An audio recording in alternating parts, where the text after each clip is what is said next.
खुलुमबाय। गोजोन फुंबिलिनि गासैबो बड'लेण्ड बुब्लिनि अनसायगिरिफोरखौ बरायग्रोबाय। दिनै 10 फेब्रुवारि शुक्रबारनि फान्जामुथिखौ फरायथिनो लादों किलिखां ब्रह्मआ। फान्जामुथिनि गिबियाव दं मेष राशि।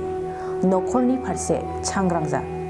दिनैनि सानाव मोजांबो आरो गाज्रिबो जानो हागौ। नखरावनो थाबाय थानाया नोंथांनि साबसिन। वृष राशि। हारसिं मानोबा दुखु जागोन। नखरनि संसारखौ लानानै जिंगायाव गोलैगोन। मोजां सम जानाय नङा। मिथुन राशि। गुबुननि दावराव दावसिखौ सहायनाय नङा। हारसिङै थानो लुबैगोन। गुबुनखौ बादा होनो नाजागोन। कर्कट राशि। रांखावरि आरजिनायनि फारसे मोजां। हरखाब धोन मोनगोन। लटारिफोर लायोब्ला जाफुंसारनो हागौ। सिंह राशि। देहानि फारसे मोजां नङा। हरखाब मेगन गाज्रि जागोन। देहानि जेंनायाव दुखु जागोन। कन्या राशि। साननाय हनायफ्रा मोजां जागोन। गुबुननि फारसे मोजां सानगोन। गोसोनि साननायफ्रा दाजाबथा। तुला राशि।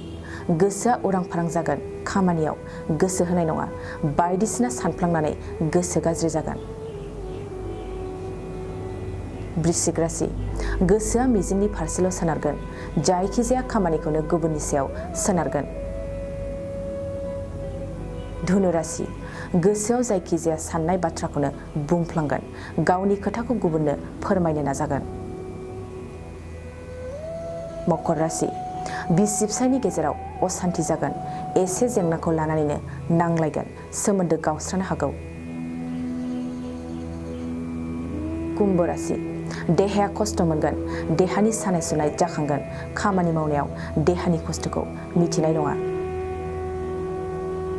मीन राशि। नोंथांनि थाखाय मोजांसिन सान। गोसोआव हास्थायनाय हिन्जावखौ मोननायनि मिजिंथिया बांसिन।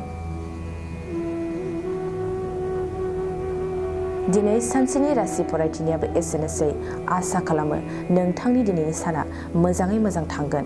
बेखौ बड'लेण्ड बुब्लि नखरनिफ्राय मिजिंथिबाय। गोजोन्थों।